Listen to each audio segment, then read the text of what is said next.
It did. Damn it. All right, hold on. Drew, cut it out, buddy. Yeah. Damn, that was good. We were going on a roll.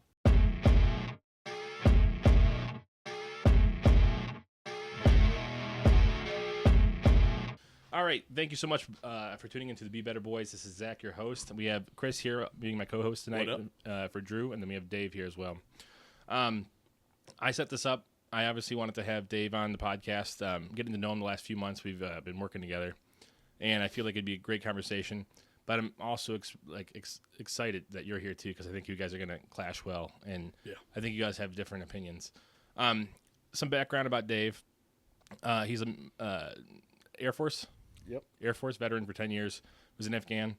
So we're going to talk to him a little about that. And then I think Chris has a little bit different approach to how he sees stuff politically. And I just kind of take a back seat and see how you guys talk. Okay. So, Sounds good. So give us a little bit of background about yourself, brother. Myself?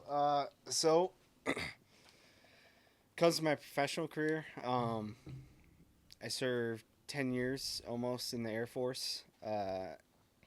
Did multiple deployments over to Estonia, Germany, Afghanistan. It was pretty much a family lineage thing that got me into it, and enjoyed every bit of it, but some family perspective is kind of what drove me out, and some other things, but absolutely happy to be here. So my next question actually was going to be, would you want your children going to the military with your experience that you've had there? Especially with your family heritage of being part of the armed forces for so long. So my personal perspective on that is, do I think what happened to me will be repeated? Well, what happened to you? So with the COVID shot. So that's a big thing for you, obviously? Yes, obviously. So during that time period, the executive order was held down. We kind of had rumors of it when we were in Afghanistan. And then leading up to it, we were told, hey, you're going to be forced to take the shot. I had my concerns that I expressed to the base over and over again, saying, hey, I'm seeing reports that men in their later teenage years to 30 are in harm of this shot, and that can cause problems. And I expressed my views very clearly during this time. And then it came time to do. My wife at the time she wasn't my wife at the time, but now we're married. Fiance, your girlfriend or fiance? Yeah, we were expecting our first. So during that time, if you remember, hospitals were in entirely closed, shut down areas. So if you weren't vaccinated, you weren't going to be allowed in the delivery room. So that did play a small part. But a big part of me was, health and safety. So I had seen those reports, and I brought them up, and they told me 100% safe no matter what. And then they threatened us with Article 15s. So with that, it's not a good scenario. I got you. So I caved. So I got you. So I caved. I went with the Pfizer. Got my first shot in August, second shot in September. 2020? Was this 2020 or I think it was 2021. Okay. I think. Yeah, it was 21. Yeah, it was 2021. Yeah, it makes more sense. Yeah, it was 2021. Within 2 weeks after that, I started feeling pressure in my left chest. So because of how crazy it was back then, I honestly thought it was in my head. I was like, Dave, everybody's telling you it's safe. You're so worked up about this. You got so worked up beforehand. Probably in your head. Yeah. And I was just like, it's probably in my head. And then the discomfort continued into October, November. I think by November, actually, I was starting to tell people around my hangar on night shift, I was like, I'm going to fucking drop dead. Yeah. I was just like, I'm going to drop dead. And then it got to a point where the day after Christmas that year, Shannon looked at me and she's like, you're not okay. She could visibly see it on my face. And I was just like, yeah, I've been dealing with this pain in my chest. Got taken to the doctors, went to the emergency room late at night. and sat there for about 7 hours. Pain started getting worse and worse and worse. And during that hospital visit, I was just like, I'm gonna die in this ER room by myself. Where was this at? Where were you This at? was in the nearest hospital to me. Okay, so it wasn't overseas is what I was getting at. No. This Okay. is back home. Okay. And this is close to time of your first child being born? Yeah, so Oliver was born in October. And then, just so I understand correctly, you felt cornered because of delivery room stuff? Is that why it was... No, I felt cornered because the executive order, Article 15 threatened, and also you could be court-martialed. Okay. So what that means is, basically, if you're a military member, from the time you go to basic training, what you're told is if you get an Article 15 and you're court-martialed, that's equivalent to a felony in the civilian world. Okay. Wow. That's pretty crazy, dude. Yeah, so you're the entire time you're in the military, you're told if you get, Article 15, I've heard... court-martialed, Yeah. you're not going to get a job at McDonald's. That is all we hear during our entire military career is you wouldn't even be able to get a job at McDonald's if this Just to happens scare to you? Yeah, just to scare you. Do you think it was just a scare tactic, or do you actually think it was... Oh, it's 100% a scare tactic. Yeah. 100% a scare tactic. Yeah. Obviously, the guys that stuck it out, good for them, honestly. I applaud them. The will, better than mine, obviously. I caved. But the after effects are still showing today. For a lot of military members that don't have a voice, they're dealing with issues that, the VA is not recognizing. Like for me, it led to a pulmonary embolism in my left lung within 3 months, and then also an enlarged heart valve as well. So these are all issues that a lot of us were skeptical of beforehand that end up becoming true. Yeah. So I'll go back to my original question now.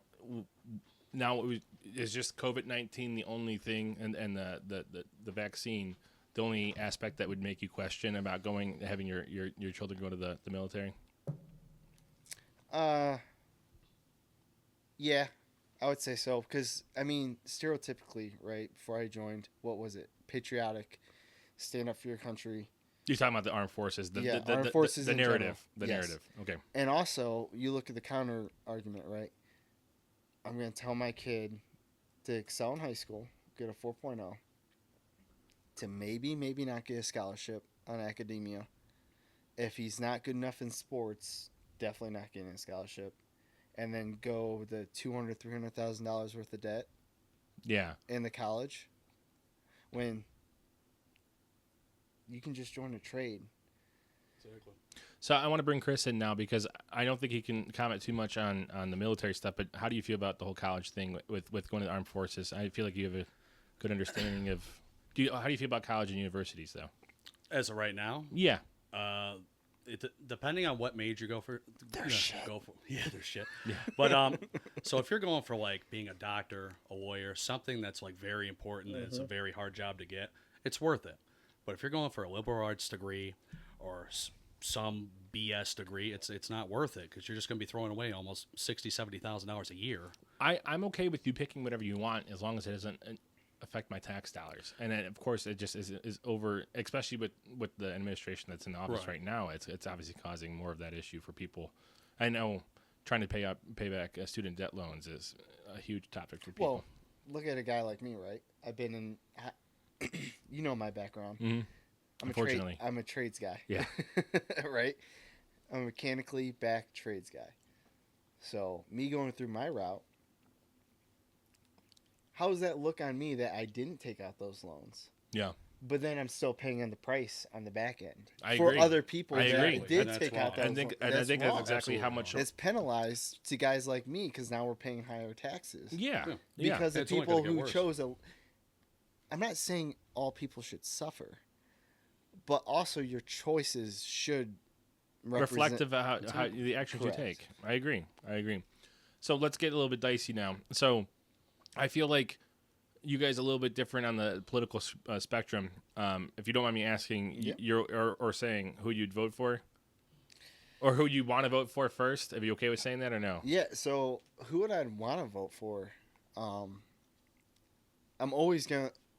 This topic stands true. Is just I would want to vote for RFK. I don't agree with his stance on abortion. Okay. Truly. I don't either. But I would vote for RFK just on the simple aspect of his take on the attack on the pharmaceutical companies within this country. Mm-hmm. Now, realistic vote, I'm probably going to vote Trump. Yeah. Well, only two options are between Biden and Trump. Now, do I like what's happening within the voting system right now? Actually, I do feel extremely positive about it. The fact that there's even an RFK in there is extremely positive to me, because that means that the American people are thinking more broad. They're not single-minded. When I grew up, right, it was Bush or Gore. Yeah. It was Obama or John McCain. John McCain.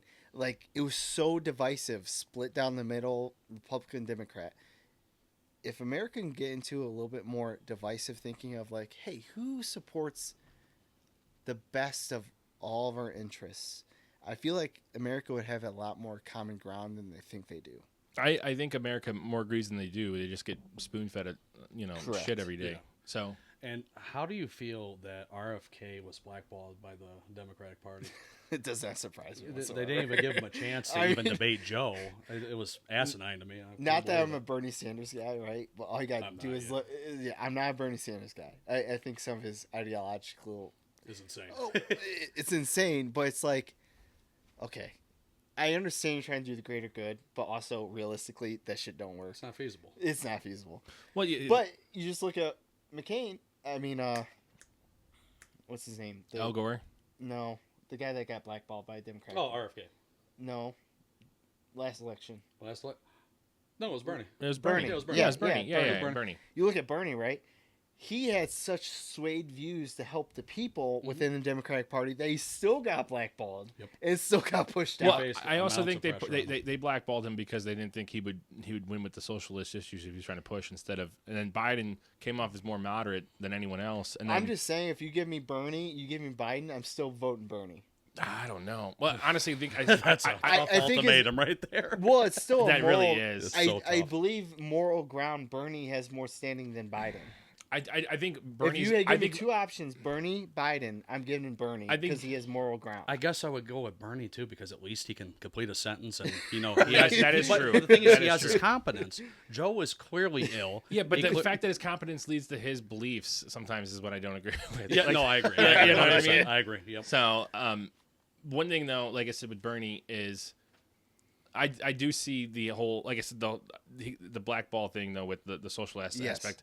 They, like I said, they pushed Biden in order to be more moderate left, and then It I think he didn't came turn in. out to I be think it was that way. a Trojan horse though. I think it was a Trojan. Oh, horse. 100%. Yeah, it was.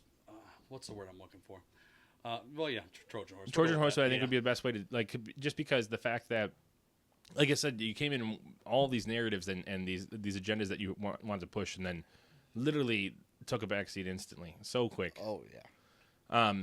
So one thing though, this is where I think you guys mostly disagree, and I just based on talking to you guys, your definitions of what you guys can categorize yourself as in terms of political spectrum. So like conservative, libertarian, stuff like this. Myself, I would consider myself a conservative nationalist. And no, nationalist doesn't mean you're a Nazi. I want to lay that out there now. No, 'cause I a lot of agree. people misconstrue Yes. that. No, I it means agree you with love your that. country. I want the best for my country. Mm-hmm. And the way the Democrat Party has been, in my opinion, since 2008, tearing us apart and causing divides and causing labels, like for the LGBT community and other races and stuff, the way they label it is dividing our country and dividing our society. I agree. Why do you think? Well, I do want to get back to this. But I want to just say, I think the reason they do that though, have you ever noticed the things that the left tends to push more? I was just telling this to you yesterday. When we were in the car with our other guy, we were. Oh. Yeah. Well, I was in. Yeah. Yeah. We're not saying last names. Anyway, we're in the car with. And we're just talking. We're talking a little politics here and there, and I just said that. What was I getting at before this? What were you just saying? Political ideology. Oh, the but- divided but- society. Yeah, because yeah. of- So yeah. I think that the arguments and the agendas. I shouldn't say agendas because it comes off as too harsh. But the philosophies that they're trying to push when it comes to the LGBT community, when it comes to racial injustice, when it comes to climate change, all of these things are meant to be. There's no goalpost. So the only answer to fix these things is going to be, you need to give us power. Exactly. And I can see why a libertarian aspect would be less. The libertarian aspect would be less government. Yes. And the less government, the better. You know, let people be. And I agree with that. People are individuals, and they're. Well, the problem with that aspect of what your front is, is I've noticed it through just talking through you. You view the libertarian aspect as a gateway to introduce all this other aspects. No, that's not what I think. I don't think it's a gateway. Well, not. You said libertarian like in our previous conversations, where like this is why everything's become so free and outspoken. So right? so it's not that I understand people are individualized.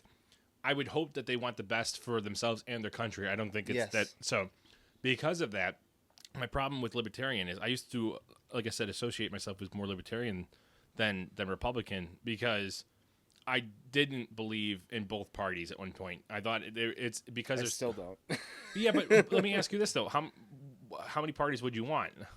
Like, what's a number? 3? Why 3? 3 because it's diversified evenly between 3 counts. If you do 4, it's an even number. If you do 6, it's still an even number. Even 5. 3 gives you 3 ideologically political driven values that can represent the American people. Don't we technically have it with independence though, or no? No, we do not, because it's not like, right? RFK might lose his seat when it comes to June 27th, when it comes to the debate. That should not be a factor. If there's 3 populist people that are going to be voted for, they should all 3 have the same stage. RFK, Biden, Trump. Yeah. But right now, RFK is getting shoved out. I think they do it with I think. But if you only have 2 people, you only have 2 ideologies. Ideologies. Right, ideologies. If you have 3, you have a middle ground. That's the Zins. Yeah. You got 2 other people that are giving counter arguments, and then 1 middleman, and then you can pick between the plethora of the parties. So I've always So let me ask you: what do you think the third party would represent compared to the difference between? So you think a moderate view. You think the 2? Yeah. So I don't think it was, and I agree with what we were saying before. The definitions have definitely got expanded based on the extremisms of what it means to be this person. So like, you don't want to associate it more with conservative. Realistically, we have 5. I'm not saying. I'm just saying overall the whole spectrum of political stance. Yeah, and you weren't happy with conservative. No, you don't like he doesn't like the word conservative, and this is where I want you guys to talk. Why is that? Yeah. So traditionally, when the way I grew up, right? Yeah. We had Bush would be considered like our grandparents. Yeah. Wait, which Bush? Both Bushes. Both Bushes. I would agree. I would agree with that statement. There's no difference between the 2. Just for the record, I'm a conservative, and I never liked the Bushes. Yeah. Never liked them. That's the other thing I'm going going to to consider yourself a true rhino conservative then? Myself, I'm not a rhino. I'm against that. I hate rhinos. So, traditionally, if you're not a Cheney or Bush guy, you're not traditionally a full hard conservative. I see. That's what I have a difficult saying this too, because so here's what my stance is, and this was what I was getting at before with libertarian, and that you're trying to make that point, where my problem with libertarian is when you let everything go with like me do Too me, freely. yeah, me do me, you do you, which I think it should be, but I also think turns into like an anarchist state, basically. If you let too There's much a fine line. occur, There's a fine line. yeah. So I think we have to have a common sense of beliefs and traditions. But if you're traditionally a constitutionalist on top of libertarian, you wouldn't have those issues. Explain more. So if you live within the context of our Constitution, Bill of Rights, you wouldn't have those issues. Because within the Constitution, within the Bill of Rights, you stay within the grounds of common courtesy to your own human being next to you. Meaning freedom of religion, freedom of speech. Also, freedom of, like, if this guy doesn't want to be bothered, you don't bother him. Absolutely. I agree, but So that's a true libertarian in my mind. yeah, but I don't think you can have a true. It's like saying a true socialism compared to communism. It's like we just haven't got it right yet. Well, yeah. You see what I'm saying though? You see what I'm saying though? Like we just haven't got it right Okay, yet. so I'm a libertarian constitutionalist. If that's the way you want to describe it. I'm not saying you're right or wrong. I just want to understand your definitions and where it comes from. What you're saying. That would be my definition of a libertarian: is a true libertarian constitutionalist. Meaning we believe in the Bill of Rights, we believe in the Constitution, we believe in freedom of speech, we believe in freedom of religion. Do not impede on these things, no matter what. Yep. Small government, and that is my definition of a true libertarian. Now, everything that they're doing with Chase Oliver and everything like that, is not libertarian views. It's not. That is not Ron Paul views. That that is not true constitutionalist views. And I fret back on the fact that it was libertarian. I'm gonna rephrase it. We call ourselves constitutionalists. Okay, but I do think, like I said, constitutionalists are more conservative values, like the true conservative values of what it meant to be, not what it's morphed into. Same with left and liberals. Technically, in the 60s, I'd be conservative liberal right now. Yeah. I 100% I'd be a liberal. Yeah. I would not be a conservative. I would not be a Republican. I'd be a liberal. Yeah. Because right off the rip, I'd be like, why the fuck are we in Vietnam? Yeah. I could see My it. grandfather served over there, actually. Like, realistically, there's no vets that I feel for more, and I've said... I completely agree with you. Look at the Vietnam War and the psychological... Oh, my gosh. It's a mess. And the poor kids over there that got poisoned with the... What was napalm. it, Chemical Orange or something like that? It was Agent Orange. Wasn't napalm huge, though, in Vietnam, too? Was that... Yes. Yeah, okay. So, like... but I can say the same shit with the shit I was involved with, right? Afghanistan. Like, we go over there. Yeah, okay. Now we're finding out, which is a lot of us already knew, the United Emirates were involved in 9/11. Funded a lot of it. And we're blaming Osama bin Laden when he's literally going like, "It wasn't me. It wasn't me." So this is where I guess. So this is where I'm really ignorant. So and I know it's really ignorant of me not to know much about the late 1990s, early 2000s political aspect of stuff. You've told me your stance on some stuff. We can get into a little crazy stuff if you guys want to, but you guys, based on what I can tell from you guys in our conversations, you guys have a good foundation of historical events that led up to why we got to where we are now. And I just want to see where you guys agree with and where you guys differ. So go ahead. So with me, when it came to that 90s, it goes 9/11, right? So like my earliest memory of 9/11 is probably pretty similar to you guys. I was in 3rd grade and sitting in a classroom, and then my teacher turning on the television, planes hitting the tower. Mm-hmm. Instantly for me, with coming from a military background family, I'm just like, let's go put fucking warheads on foreheads. Mm-hmm. Now, growing older, realizing there was a lot more internal influences. You can say whatever you want about Alex Jones. The dude's got documented evidence that he called it. Yes. Months and months beforehand. I'm not saying I like everything about Alex Jones. Obviously, it'd be stupid to say about anyone. Yeah. But when you look at his evidence that he says it, he has a date of what he's going to say. Yeah, like he has. Four on the water. No, but I'm not saying I'm all about it. Like, there's some things I obviously don't agree with Alex Jones. So. Yeah, because you get the interdimensional shit. And it's not even that. Like, some of the stuff he talked about with, like, Sandy Hook and stuff like that, where he went to. Uncalled for.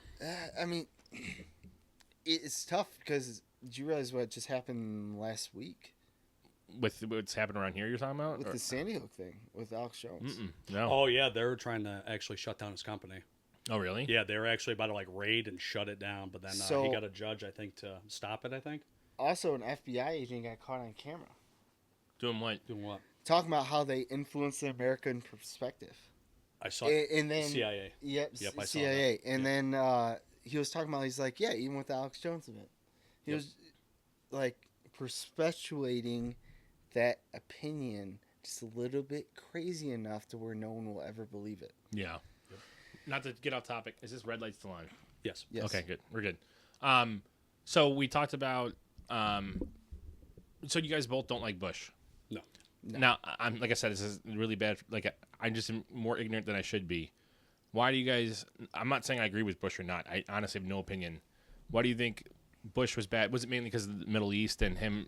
So accusing Saddam bin Laden and conflating Saddam bin Laden and Saddam Hussein and using that a way to just bridge in there.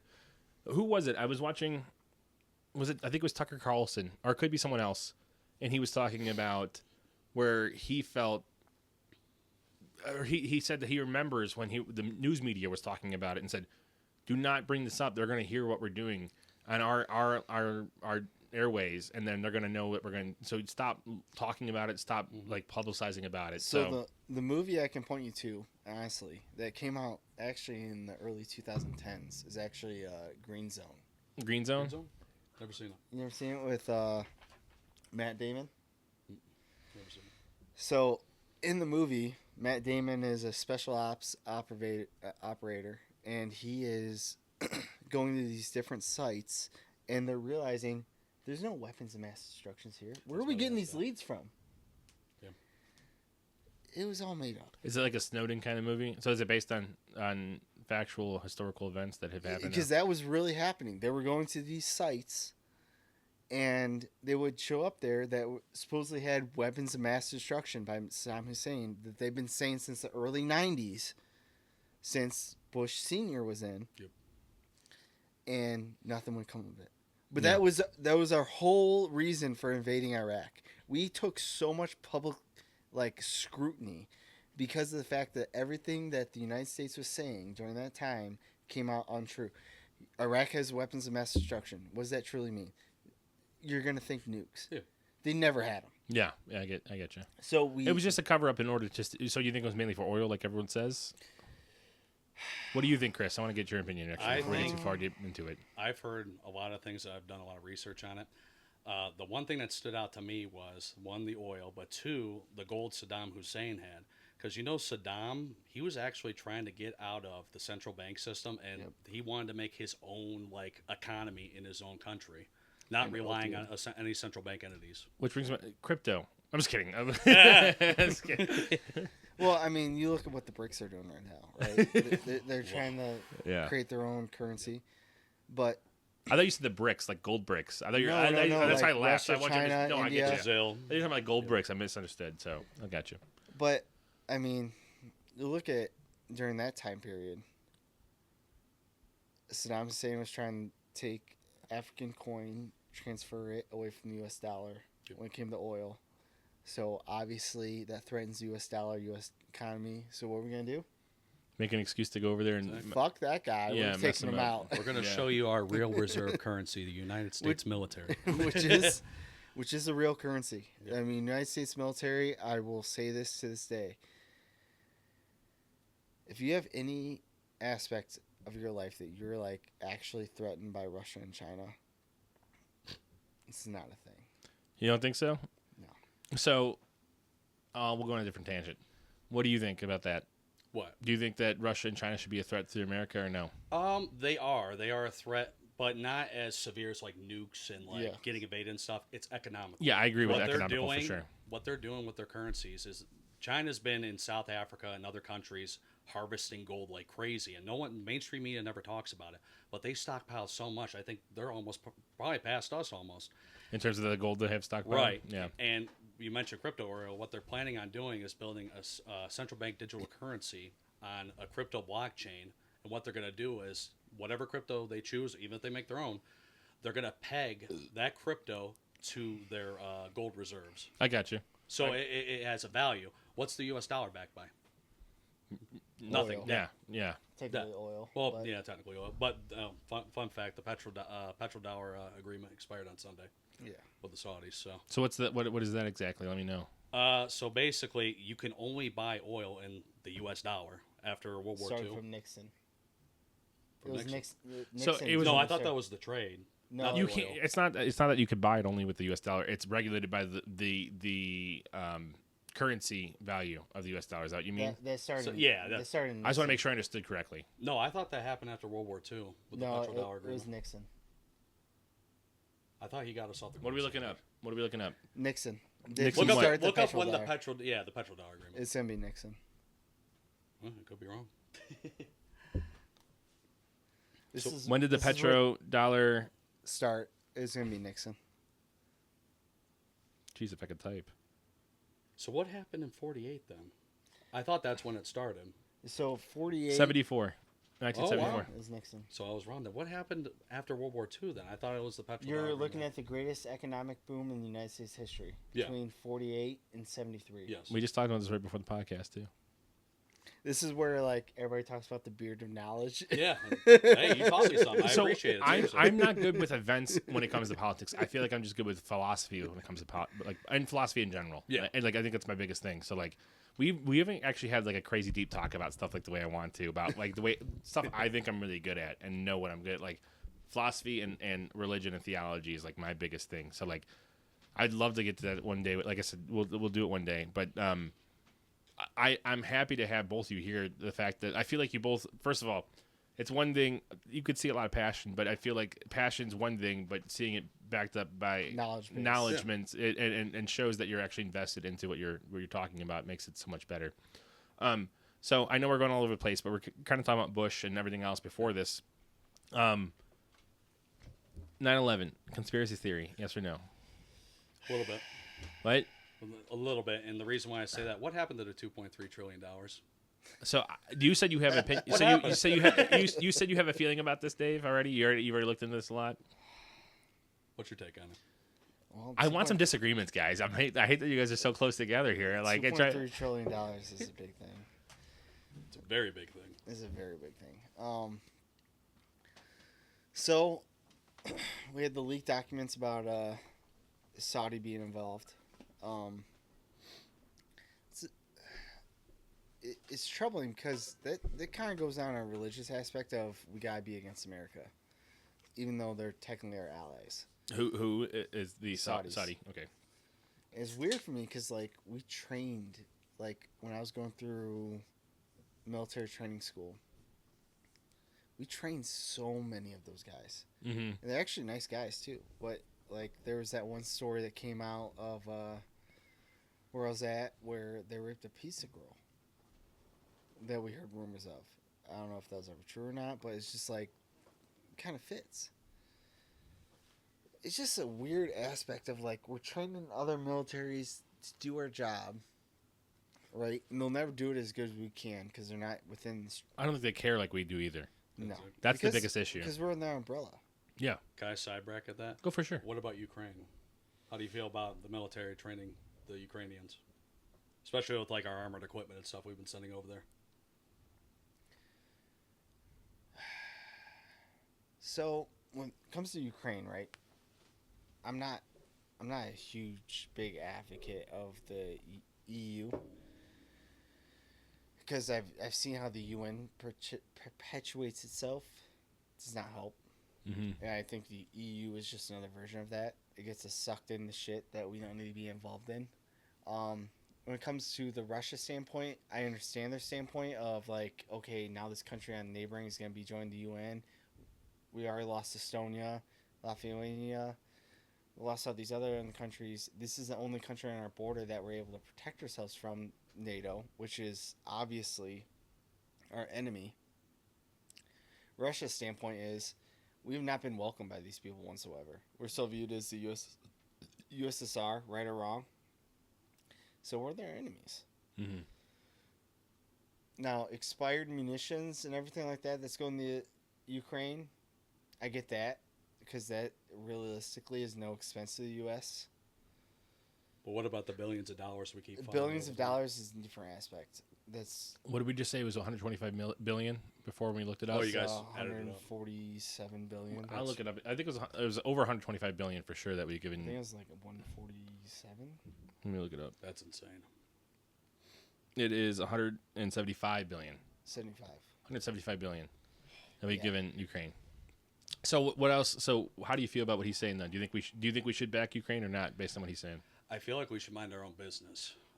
But the one thing I have to say, another sidebar, I agree with Trump. I don't want to see anyone die on either side because war doesn't help anybody. I agree. Death doesn't solve anything. And honestly, I feel like we kind of caused this because I'm not going to say the year because I don't remember at this time, but we even told Russia back in the day that we weren't going to expand our borders. We promised them we weren't going to expand NATO borders. 2014. Yep. Oh yeah, after the first war, and the fact we're doing that, Putin's getting pissed off. You can't really blame the guy. Did you guys watch the interview with Tucker with Putin? Yes. What do you guys think about that? I know it's a few months old now, but it was big news. He was a little soft on it.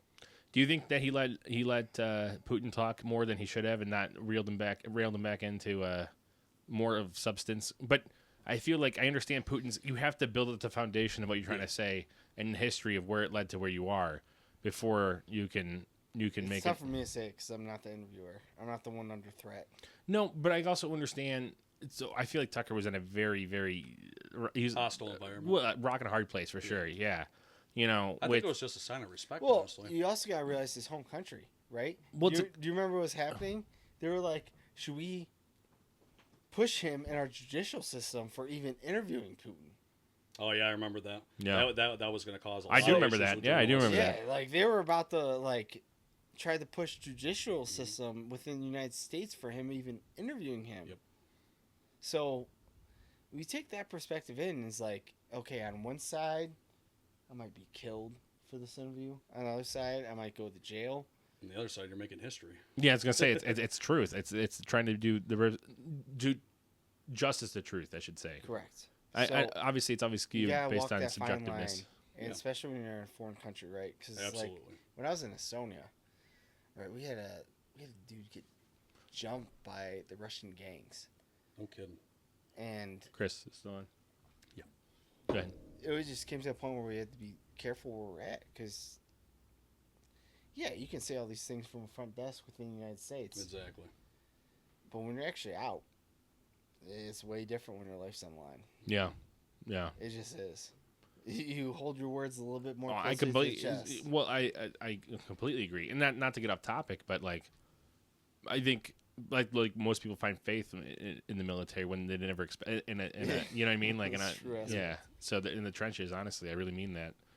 Because you're more faced with I think the rawness of humanity rather than you see the distraction of what we think is going on in our lives. Yeah, so one problem with the United States is the fact that we're feeling more raw humanity now than I think we have in years past. So let me ask you, I know we've been going off on a lot of tangents. 10 years ago, did you expect America to be where it was today based on 2014? Did you expect us to be how we are politically, sociologically, culturally? I want both of your opinions. Let's start with Chris first. I'm going to be honest, no. I didn't think it would get this crazy. I think there was going to be cultural shifts, but I did not see the radicalization like we're seeing now. And I feel like partially that has to do with COVID. A lot of people went through hell during COVID. A lot of people lost family members and stuff, and it did a lot to their minds. So I definitely didn't see it coming 10 years ago. No way. What about you, Dave? I did expect a cultural shift. Did you not a cultural shift? Did you expect the shift that we have now? Let's say 2 years ago, 2022. That shift from 2012 like that. Now I think things are finally starting to taper off in the last year and a half, especially the last 6 months. So I've always had this feeling that what was it? James Orwell. What's the 1984? Oh, James Orwell. Orwell. So it's the Orwellian window. So what it is something that you find radical and extreme nowadays, but it's kind of being pushed, will eventually get pushed into being more normalized. Yeah. So not to get anyone upset, like the LGBT stuff and stuff, that stuff may seem crazy 12 years ago or 10 years ago in 2012, but you look at it in 2022, it's more real, and they push this framework of what society normalizes, and they just take a little bit at a time to the point where we don't realize it. They're like slicing it. And I do see that with a lot of things. So that's why the whole thing I said about the conservative aspect, that's what I was getting at, where if you let people live the way they do, God bless you. So you let people live the way they do, which is Sorry. You're good.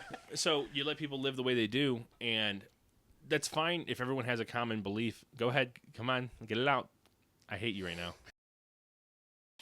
So anyway, so you let people live the way they want, which is fine. If they have a common agreement on at least the fundamentals of trust in the institution. And I don't think there's any trust in the institution anymore, especially, before the whole craziness, with the guilty verdict with Trump right now. This is something I did want to bring up because I think it's actually waking up America. That's why I didn't say 2024. I switched to 2022. I think that people now are waking up in a sense, and that's what we talked about before. I've never seen the cultural support and shift to a Republican candidate the way that it's been done, at least in my lifetime. I'm not saying it's never been done, but as far gone as, so like we talked about that window before, as far gone left, I feel like more extremist in terms of stuff, where we didn't think it was going to be socially acceptable, and it's gotten over time. You see it now.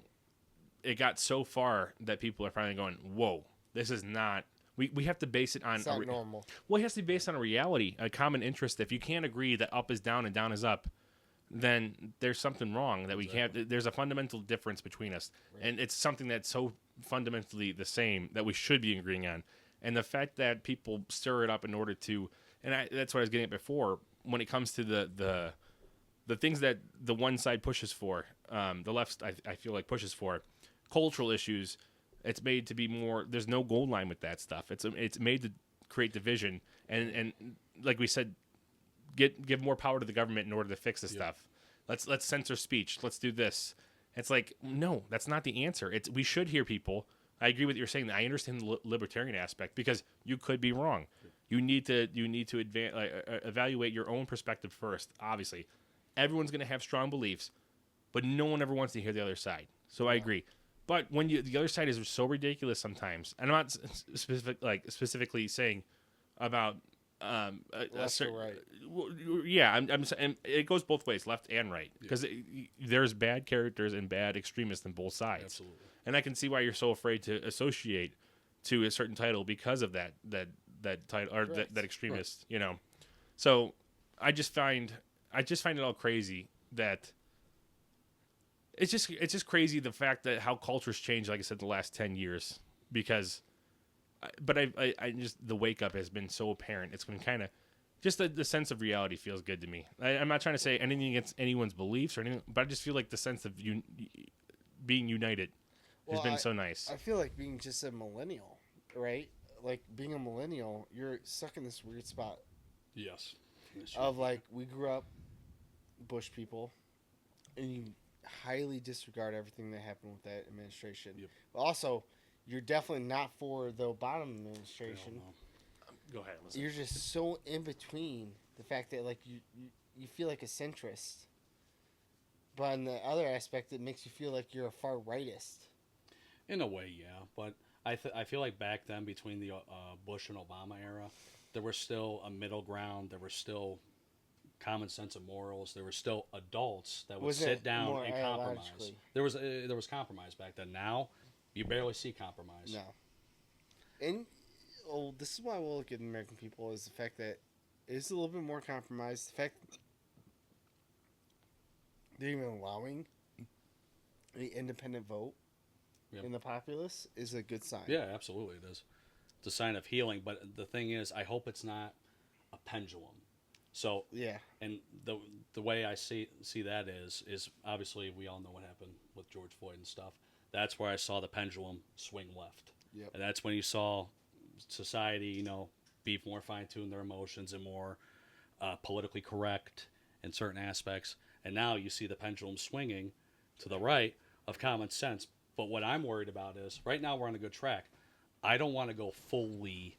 I don't want the pendulum going alt-right, Nazi, crazy stuff. I don't want that to happen. Unfortunately, I see that happening. What was that? You do see that happening? A military-industrial complex type deal of... Yes. Yeah. Dictatorship with radical ideas in order to promote and the one thing... cause. It's a very small minority I see, but there's people, especially on social media now, attacking like Jewish faith and stuff like that. That's where you're getting a little too far, and I don't agree with that. So this is the other thing. This is two things I've actually asked both of you guys about independently because I know you guys have a strong opinion about it, and I want to hear it. The whole thing we talked about it before, and let's rehash it. The whole thing going on with Israel right now. How do you feel about it, though? So let's start with Chris, because like I said, I feel like let's go ahead. So initially, after October 7th happened, I was really upset. I was like, oh yeah, pro-Israel, go get them, go stop the terrorists, not hurting civilians. But now, leading up to now, I love Israel because of my faith of being a Christian and loving Jesus. But I don't agree. I don't hate the Jewish people. I don't agree with their government. But they're God's people. Absolutely. That's what it is. Absolutely. They're God's chosen people. Absolutely. What do you think? Again, people are people. People are going to do evil deeds. Selfishness. Yeah. Let the people go. What do you mean let the people go? The Jewish population that is still under capture over Hamas. Yes, you think that the Jewish okay should be released from Hamas? Yes. Do you think they're still alive? Sorry. Yeah, that part's iffy. That's how I feel. So that part's iffy. Carpet bombing. I can tell you from like Afghanistan, Iraq, doesn't work. So this is what we were talking about before, and this is why I want Chris to hear about this kind of stuff because I feel like he really like to hear this stuff, but you find it interesting and want to hear his viewpoints on it. Yeah, like carpet bombing, like Rafah. It's not gonna turn in a good way for you. It's just not. I mean, there's so much exposure in this, and the fact that like, look at Russia, USSR invading Afghanistan back in the 80s, turned into that Taliban, which then the U.S. dealt with, which then leads into 9/11, that leads into catastrophic wars between us, Afghanistan, and Iraq for the last 20 years. There's nothing good that comes from it. Nothing comes good from like supporting carpet bombing and carpet bombing. I just want to make sure. Like, yeah. You know, massive extermination of groups within a certain area. Do you guys like think Rafah. so? How do you guys feel about the whole? So I'm not saying pick a side, but how do you feel each side has been treated in terms of? I know it's war. Both poorly. I think both were bad. Yeah. Okay. Do you think one has their thumb on the scale more than the other in terms of being more hostile than the other? If you don't feel comfortable answering, don't answer. Oh, it's fine. Hamas is 100% going to be the more. Well, they're a terrorist organization. Yeah, it's 100% going to be the most. I will say I'm not saying I used to be a lot more with politics and watching politics. Now I'm more about philosophy and theology. So I don't watch it like I used to. That's why I'm so happy to have you guys here. When I do tune in, I've never realized. So it always felt like, especially the last few years, the separation between Republicans and Democrats. You have like when you say, "Oh, how you feel about the vaccine," you already know how that person kind of feels because you're so sanctioned now, and like I'm not saying it's right, but it's kind of because it's so extreme nowadays, and the tension's so high. You have to like I have to. It's tribalism. Yep. You know, it's tribalism for sure. So with that, I've never seen this divide though when it came to Israel the same way. I know there's always been divide with Israel, obviously. Not this extreme though. But not this extreme of the fact that I feel like more of the right I've seen recently, like talk about how Palestinians were treated compared to Israelites, and I've never seen it this way, and it's so fascinating to me. Not fascinating in the sense of good, but fascinating in the sense it's complex and different because. It's such a you would think that the unity of everything else would coincide with everything else, but this is something there's a fork in the road with how people feel about this stuff. And me personally, I take it more to religious aspects, like kind of like I feel like you do, and I just see that based on scripture, we know things are going to be attacking Israel, and we know things are going to be harsh against them, and it's God's people, and it's been shown multiple times throughout generations. That they're going to be attacked because, you know, it's God's people. So, like, that's where it comes from. It's like, now I know it might be a bias and it might be analytical, you know, but I do see myself, like, I just have to see it from that stance in a sense. Like, it is God's. I know it's bad to do that because it could be wrong, and I could be wrong. That's when I talk to you guys because, you know, ignorance is not acceptable, you know, for something like this. They have such a big, the fact that I want to have a podcast and record to talk about it. I should be more. So I want to see what you guys have to say about it. Do you guys agree though that you feel like there's been more of a divide in this situation in the right? leaning aspect of everything in terms of? I think there's a more clear divide. I think this divide's been not as talked about as much or not as publicized as much. But I think the divide's been there for, honestly, decades. What do you think? It's tough for me because me growing up with a tinfoil hat, right? REF. I want to hear everything you got to say. Look at the fucking tunnels. What'd you say? Look at the fucking tunnels. What do you mean by that? Talking about New York? Yeah. Yeah. Oh, yeah, that was weird. I ain't gonna lie. But according to them, they did it because of COVID. So you're saying you're saying that you feel uncomfortable completely adjust. So in the Middle East, did you deal a lot with different cultures, especially when it came to Islam compared to Judaism and Zionist? No, I didn't deal with that much. So when it came to those people and came to Afghanistan, right? A lot of them just wanted to fucking live. Yeah. I mean, they're less about religion. So it had nothing to do with either particular faith. No. Everyone in the vicinity just survival was face. Yeah, of course. Well, survival is not. I'm just saying survival is key. Especially in that. Even aspect of Bagram, right? I show up there. I was like, "Oh, you're getting bombed once a month." You're looking at a territory. 360 degrees. Nothing but mountains. You don't know who's showing mortars. Maybe one night we're sitting free. The other night, mortar calls going through there. It's like you don't have that realistic perspective of like, oh, what's gonna go wrong? It's probably gonna go wrong. And I consider myself lucky the fact that I was a crew chief for F-16s because I didn't have to deal with all that shit that the Army guys, Marine guys, SEALs out in the field had to deal with. It was just do your job, support whoever you guys support, launch jets off, put warheads on foreheads. Yeah. That was my job. Yeah. That was the only thing that was going to be about it. How disconnected do you feel like you had to get in order to see all the craziness going around? And do you think it was appropriate? Or just a survival tactic? Appropriate. Like I said, I understand, though, like, you have to... And that's kind of what we were talking about before, the different psychological aspects between... They definitely prepare you ahead of time.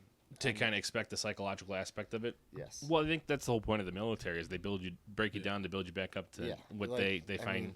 So, with all that, do you think that the political correctness has made its way into the military? Oh, it's not even close. It is.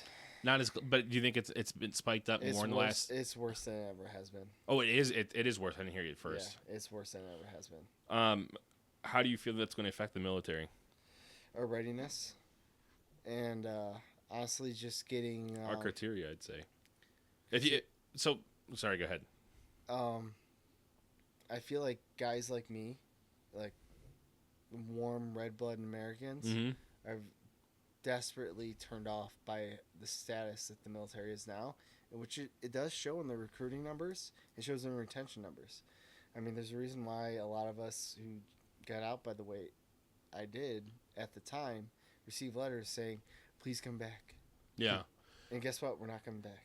How, with your departure, you want to go ahead and talk? Yeah, I have a good one. So, do you feel like when they mandated the COVID vaccines, one, do you think they expected to lose as many troops as they did? And two, do you feel like they did that intentionally? Yeah, I was going to say intentionally. Yeah, to purge the military of like red-blooded conservatives? I can definitely see that. Or libertarians like yourself? I don't know. They definitely did intentionally, because they definitely did not do it intentionally because they wouldn't be spooling up the wars that they're about to be spooling up here coming without it. If you really wanted a readiness force, you would have been perpetuating it in a way that would have been like gathering recruits, rather than like, fuck you, we're not doing it. Yeah. So that sounds illogical. The fact that they would like think that was going to happen the way that they thought. I don't foresee them doing it the way they did if they thought the outcome was going to be what it has been. I get what you're saying. So you think in favor of how it's gone against them enough, it shows evidence that they didn't think it was going to be what it was. Yeah. I get what you're saying. Because the numbers have just dropped way too low. I gotcha. Do you think they might have done it for political purposes? Oh, it's definitely political. Well, it's always political if it's military, isn't it? Yeah. But I'm saying politically. Yeah, I'm just speaking like the in this agenda. instance. Yeah. Because let's be honest here. Back in 2014, most of the people in the military, in my opinion, from my viewpoint, I've spoken to a lot of people in the military. They're usually like red-blooded. Let's go, America, pro-America. Well, all day, this is what I'll tell you. Would you have taken the shot if all military members would have rejected it? If I would have taken the shot, Would he's would saying? you What do you think America's perspective of the vaccine? If all the armed forces said we're not doing this, how would it affect the outlook of America? a lot trying of the to populace wouldn't even take it. but I get what you're trying to But say. we were forced to take it. Because it shows the camaraderie. Yes, the within it. camaraderie. Yeah, that's the best way to put Do it. you think they tried to set an example out of you guys Oh, 100%. to perpetrate? Yes. Well, I think they started doing it with the military first, and then Yeah. they started doing it with businesses. Yeah, we got an executive order from Biden that said you must take the shot or Through you're OSHA. subject through Article 15 or court martial. Well, they did it through the business element with OSHA. Is what I was getting at. They used OSHA as a way to get into the No, it's the executive order. through OSHA. They used OSHA as it was OSHA. Yeah, but within the military, as soon as the executive order comes down from the commander in chief, no matter what, you're armed to make that call, no matter Because what. it's a commander in chief, and Yeah. and it's executive order. That's a direct order. I know we're going off topic. I know this is crazy. Oh, I'm cool I'm not with it. trying to go off topic. I know we're going all over the place. Executive orders. I just heard how do you feel about the whole executive order things when it came to Biden and Trump, and their use of it in the beginning of their So candidacy? Trump never used the executive order. He said it was your choice. No, he used the executive order. No, he didn't. No, he didn't. He didn't use executive orders when he first came in. No. Did No, when it comes to the shot. No, Oh, I'm not talking about the shot. I'm just talking about. Yeah, every president used the executive order. But the number of executive orders that they Yeah, use. he did use an extreme amount of executive order, but it's funny because even with him using the extreme amount of executive orders when it came to a lot of stuff. Who? Trump or Biden? Well, I'm actually comparing Obama. Oh, okay. Obama was Oh, I'm bad. sorry. I exceeded just Trump I by, gotta like, see me off. a Miles. yeah, it's not even close. Obama exceeded Trump by a Oh, it was lot. But you look ridiculous. at didn't Biden do 47 executive orders within the first month of his presidency? Yeah, but that wasn't even that much. All he was. I doing think was all tearing Trump down- did was like 13 to 7 or something Yeah, like that. he just overturned a lot of Trump policies. Yeah, exactly. Of course, but I'm just we're going off topic here. I'm just going off topic. So I'm sorry. Let's roll with it. Roll with it. No, man. but I was just getting at was just the extremist of what the executive orders were like when it came to the. Oh, when it came to Biden, the nearest thing that comes to mind when it comes to like forced military vaccination, medical devices, stuff like that, is probably early 2000s. Was it malaria shot? I might be wrong on that. I think it was malaria. A lot of military members at the time, after Clinton, had a lot of disgruntles when it comes to the malaria shot going out to the Middle East, and it turned out bad for quite a few military members. This is what I'm going through now with the military, is the strongest advocate when it comes to the vaccine stance that has ever happened within the own military group that is not being talked about. Mm-hmm. I mean, I talked to you guys both before. I tried to put a video out on my TikTok about me and the vaccine coincidence, and it got taken out immediately. Mm-hmm. So, the vaccine thing stays true to my heart. and I Literally stand on it. literally and figuratively. Quite literally, I take it on a daily basis. You get it? Yeah. Yeah, quite literally. So. I'm always worried about the drop dead. Well, like I said, it's daily rightfully instance. so, and the way that they flip flopped on so many things with the vaccine is why I think America was so upset about it. You know, with Fauci saying mask 6 up, feet. all this stuff, everything, the 6 feet thing, and the whole plexiglass stuff. We just look like damn idiots. I'm Yeah, sorry, we look so dumb. And now, after he just got done testifying, well, it was made up. The 6 feet made up. He didn't know where it came from.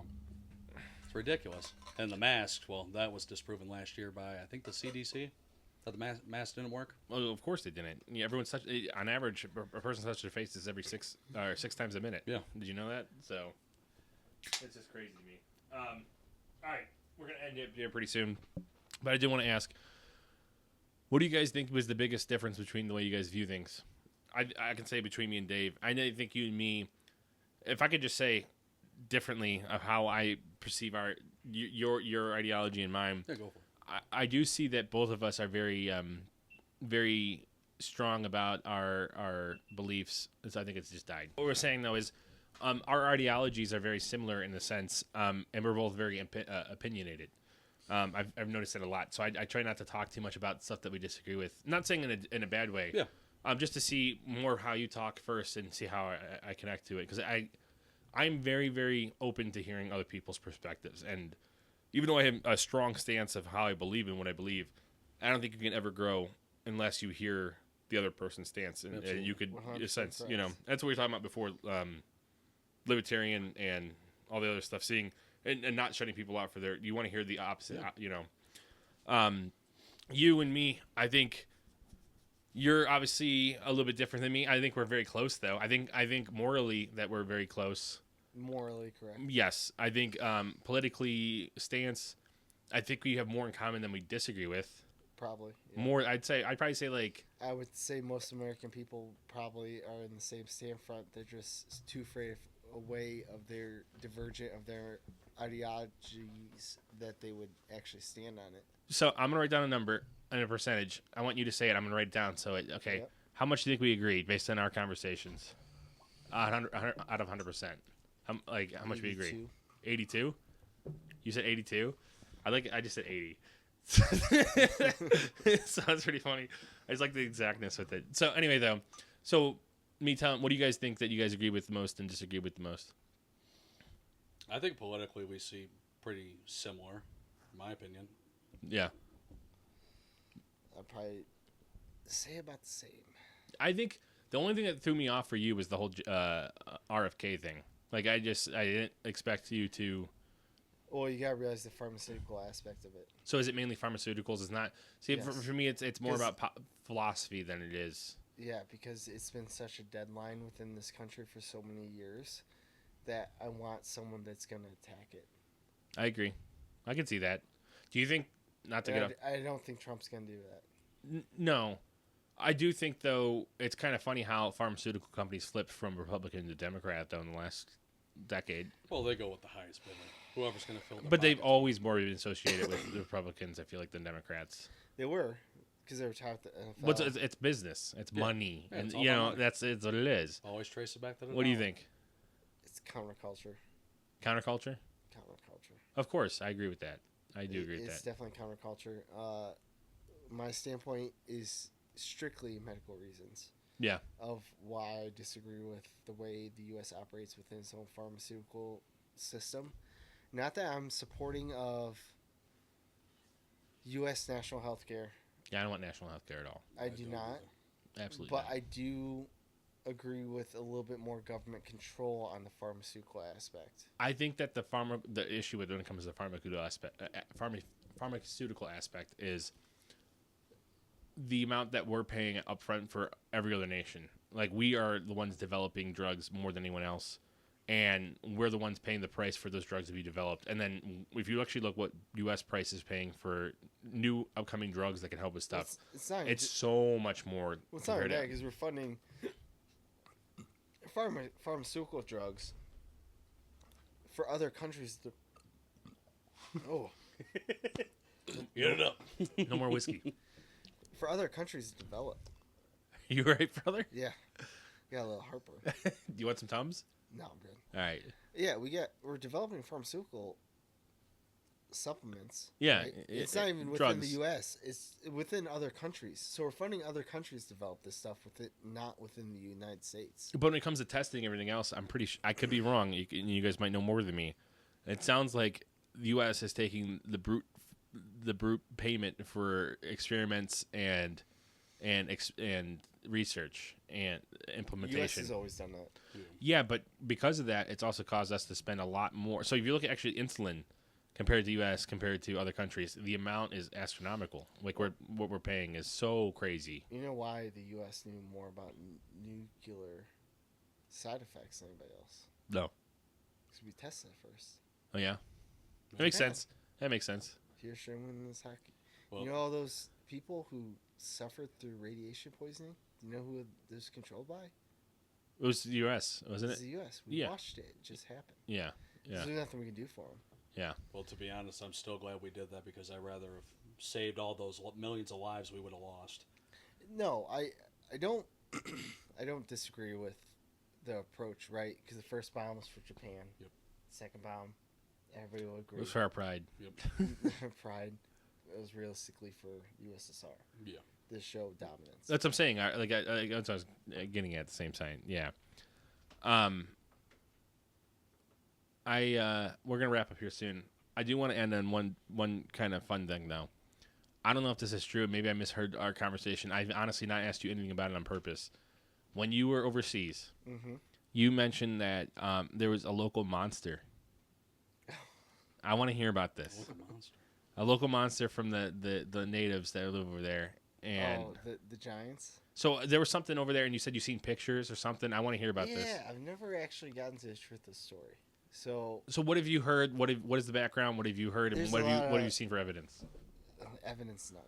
I thought you said you seen a picture. Am I missing? I've seen a lot of pictures, but like first, right? The only evidence you truly ever have is first person. All right. So what is it first before we get into that? So there's a lot of historical stories when it comes to Afghanistan and Giants, right? Going to biblical, Biblical. yes, biblical terms. I've just seen so many stories of people early Afghanistan, early Iraq, running into Giants, and I don't know if they're true.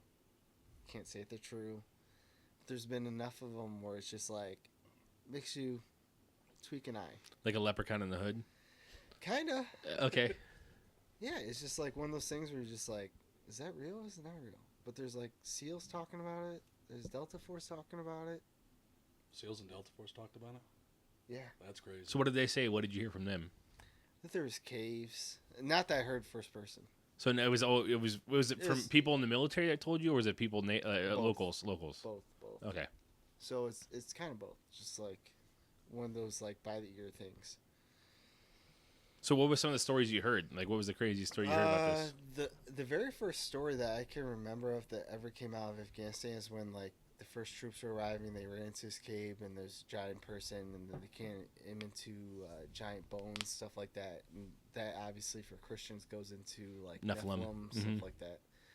So I don't have a lot of like foolproof going back on it. It's just the stories come up enough to where you're like questioning. It's like Bigfoot or Loch Ness. Like there's Yeah, I so get what many you're saying. stories. Well, it's that- also like it's repeated over so many. It's like a good ghost story kind of thing. Yeah. It's good ghost story, but the fact that it happened so relatively to our time, it's like, why were these people all saying the same thing?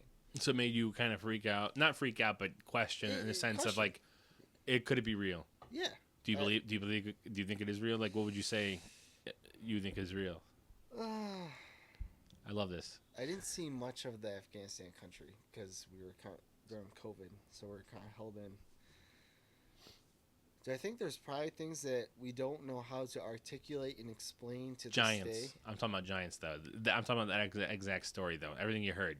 How much do you believe that? Not the supernatural, because that's such a wide range. I'm saying this specific thing Do I- that do the I correlations and patterns that you heard from multiple people. That it's like the point that's like, why does it all seem so like? I'm not gonna say whether it's true or not true. I'm not saying it's true. I'm just saying I'm not saying you have to give a definite answer, but do you? Let's Do I do another think there's scale. a 1 to possibility? 10. 1 to 10. Do I think there's a possibility? Yes. Yeah. I mean, is there a possibility of humanoids within a certain retrospect? Yeah. Do we think we're the only people or things that have cognitive thought? I mean, that's up to your interpretation.